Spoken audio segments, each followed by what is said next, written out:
जाता है और पेरेंट्स के भी सपने जाग जाते हैं, हाँ या ना? तो जब आप अच्छा करते हो तो फिर कुछ और अच्छा लोग एक्सपेक्ट करते हैं। सेम मैं भी खुद से एक्सपेक्ट कर रहा था और पेरेंट्स और घर वाले भी एक्सपेक्ट कर रहे थे।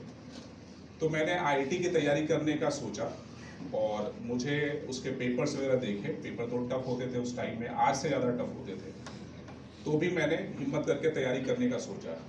लेकिन जो साधन था वो कम था, फाइनेंशियल प्रॉब्लम भी थी, और भागलपुर जैसे शहर में बहुत अच्छे आईआईटी को पढ़ाने वाले शिक्षक नहीं थे। कॉलेज में पढ़ाने वाले बहुत अच्छे शिक्षक थे, स्कूल में पढ़ाने वाले शिक्षक बहुत अच्छे थे, लेकिन आईआईटी की तैयारी कराने वाले अच्छे शिक्षक की कमी थी उस समय। तो मैं वहाँ से बोकारो चला गया और बोकारो में मैंने जाके पढ़ाई करना स्टार्ट किया। ये कॉमन चीज़ें हैं बिहार में कि आप वहाँ जाके पढ़ाई करते हो अपने शहर को छोड़ के। तो वहाँ जाके पढ़ाई करना स्टार्ट किया। अब शुरुआत में तो हम लोग 3 दोस्त गए थे और तीनों ने मिलकर एक कमरा लिया और वहाँ पे टीचर ढूंढना स्टार्ट किया। उस समय कोचिंग का कल्चर नहीं था, अलग से फिजिक्स की पढ़ाई करते थे, अलग से केमिस्ट्री, अलग से मैथ्स का ट्यूशन करते थे हम लोग। अब हम लोग सब साथ आने लगे। अब प्रॉब्लम ये था कि मेरे घर से था कि तुम्हें 800 रुपये ही मिलेंगे। ये 97 की बात है, 97 नहीं सॉरी, ये मेरे ख्याल से 93 94 की बात होगी, जिस समय 700-800 रुपये मुझे देने की बात की गई। अब 800 रुपये में फिजिक्स केमिस्ट्री मैथ्स का अलग ट्यूशन, रेंट और साथ में खाना पीना भी होना था। अब हम 3 लोग साथ रह रहे थे और टीचर में ढूंढना स्टार्ट किया। तो कोई भी टीचर जो उस समय फी लेते थे वो 200 रुपये से कम तो नहीं था, 250, 200, 300 रुपये पर मंथ लिया करते थे। तो उतने पैसे मेरे पास नहीं थे कि मैं तीनों सब्जेक्ट अलग अलग पढ़ूं और साथ में रेंट लेके रहूं वहाँ पे और खाना पीना भी खुद करूं। तो मैंने फॉर्चुनेटली, भाग्यवश, मुझे एक ऐसे टीचर मिल गए जो कि तीनों सब्जेक्ट पढ़ाते थे, फिजिक्स केमिस्ट्री और मैथ्स तीनों पढ़ाते थे।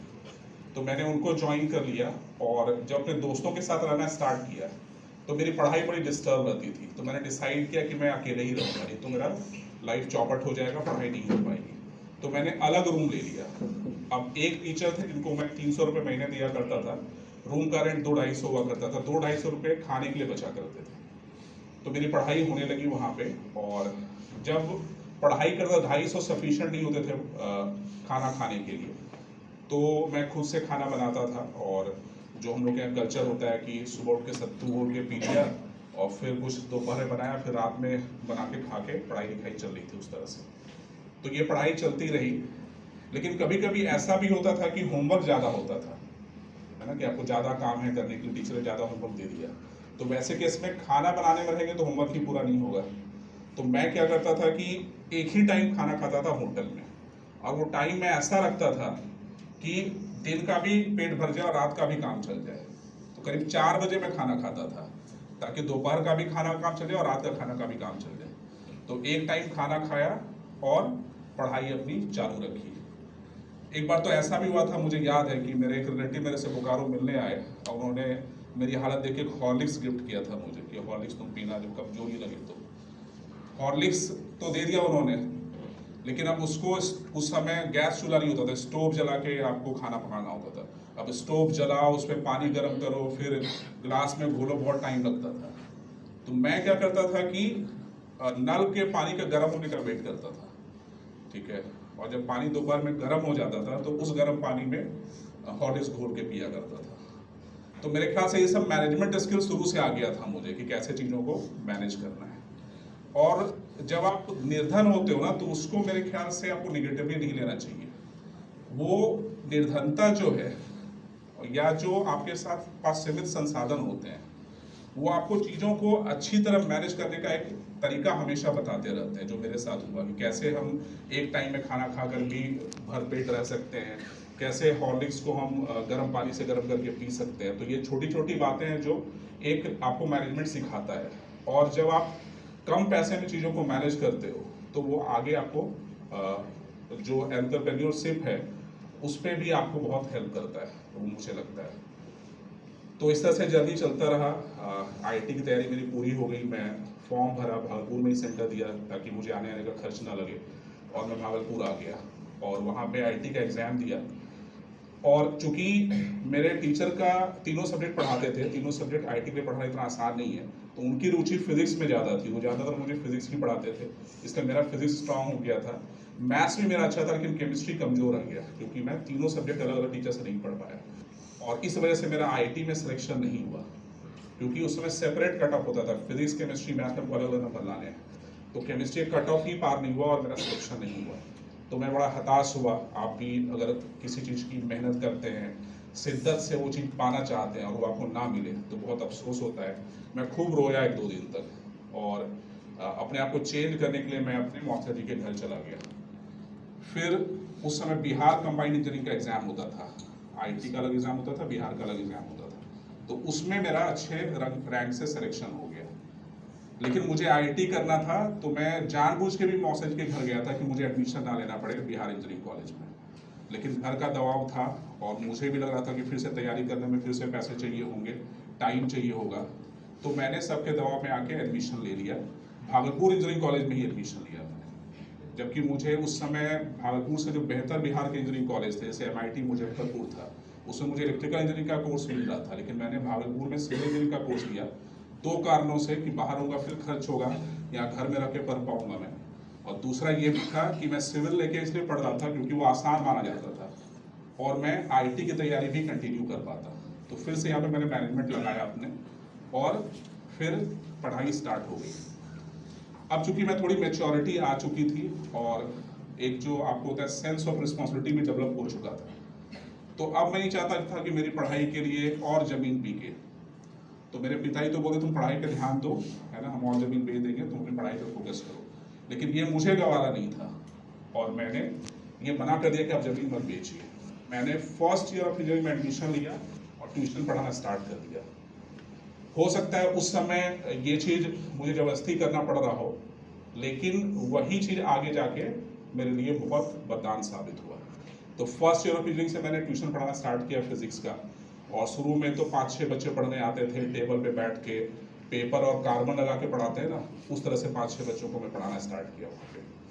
और जब मैं वहाँ पढ़ाता था तो शुरू में कम बच्चे थे, कम ही पैसे मिलते थे, तो मेरा पॉकेट मनी और पढ़ाई का खर्चा, मेरे कॉलेज का फ़ी, सरकारी स्कूल का फ़ी ज़्यादा नहीं होता है सरकारी कॉलेज का, तो वो सब निकल जाता था।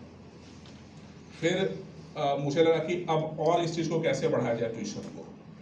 तो मुझे लगता है कि मुझे डिसीजन लेने का तरीका या जो कैसे बिजनेस को बढ़ाया जाए, वो शायद शुरुआत से ही वो कीड़ा अंदर था। तो मैंने क्या किया, भागलपुर में आईआईटी का सेंटर पड़ता था, मुझे पता था क्योंकि मैंने भी भागलपुर में आईआईटी का एग्ज़ाम दिया था। उस समय सब्जेक्टिव एग्ज़ाम होता था, तो उसके पहले दिन का जो पेपर होता था वो फिजिक्स का पेपर होता था और अगले दिन केमिस्ट्री और मैथ्स का पेपर होता था। तो मैं क्या करता था, फिजिक्स का पेपर हुआ दोपहर में, उसको किसी स्टूडेंट से लेके जाता था घर और रात भर बैठ के उसके सॉल्यूशन बनाता था मैं आईटी के पेपर को। तो 3-4 घंटे में सॉल्यूशन बन जाता था। फिर उसको येलो जो चार्ट पेपर आता है उस पर मैं स्केच पेन से लिखता था 4-5 जगह, और जहाँ पे आईटी का सेंटर बनता था वहाँ हर जगह जाके दीवार में पोस्टर चिपका देता था मैं अपने हाथ से लिखा हुआ चार्ट पेपर। तो सोच लो, एक तो सॉल्यूशन करो, फिर 4-5 जगह लिखो, फिर सुबह जाके चिपकाओ। जब बच्चे केमिस्ट्री और मैथ्स का पेपर देने आते थे तो वो मेरा बना हुआ सॉल्यूशन देखते थे। उस समय यूट्यूब का ज़माना नहीं था, इंटरनेट नहीं था, उस समय न्यूज़पेपर में भी सॉल्यूशन बहुत लेट आता था। तो जब बच्चे नेक्स्ट डे ही मेरा सॉल्यूशन देखते थे तो उनको लगता था कितना ये जो टीचर हैं वो अच्छे होंगे, तभी तो ये सॉल्यूशन इतना जल्दी बना देते हैं, वो भी आईआईटी जैसे एग्जाम का।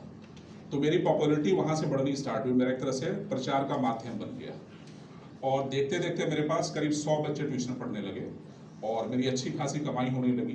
घर का सारा खर्चा मैं ही चलाता था और भाई बहन की पढ़ाई का भी खर्च मैं उठाता था। तो सब कुछ फिर ठीक से चलने लगा वहाँ पे। फिर मैं 3rd ईयर में जब पहुँचा तो वहाँ पे जब मेरे दोस्त मुझे देखते थे कि ये तो कमा रहा है, और जब कमाओगे आप छोटी उम्र में तो कॉलेज में कैंटीन में बैठोगे भी, मनपसंद खाना भी खाओगे, तो लोगों को बड़ा अट्रैक्ट करता था ये चीज़। तो मुझे कुछ दोस्तों ने बोला, यार मेरे पास ही पैसे नहीं, हमारे घर से भी कम ही पैसे आते हैं, तो हमें भी कुछ काम दो, हमें भी ट्यूशन पढ़ाने के लिए दो।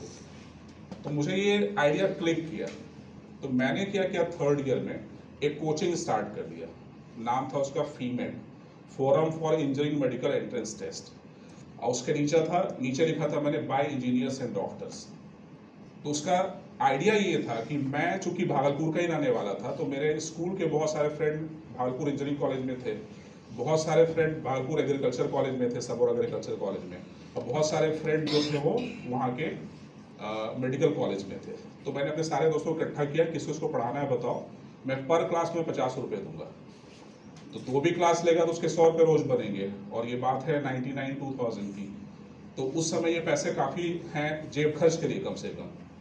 तो काफ़ी सारे बच्चे इंटरेस्टेड हो गए, तो मैंने उसमें छांट के 5-6 लोगों की टीम बनाई और ये कोचिंग स्टार्ट हो गया।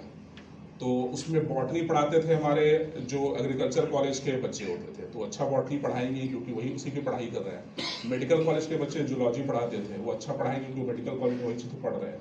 और मैं फिजिक्स पढ़ाता था, मेरा एक दोस्त केमिस्ट्री, और मेरा एक दोस्त इंजीनियरिंग कॉलेज का ही जो था वो उसमें फिजिक्स का कुछ पार्ट, मैथ्स का कुछ पार्ट मिक्स करके पढ़ाता था। तो ऐसे कोचिंग स्टार्ट हो गया, और 2-3 महीने के अंदर हमारे पास 300 बच्चे आ गए। फी भी हम उस समय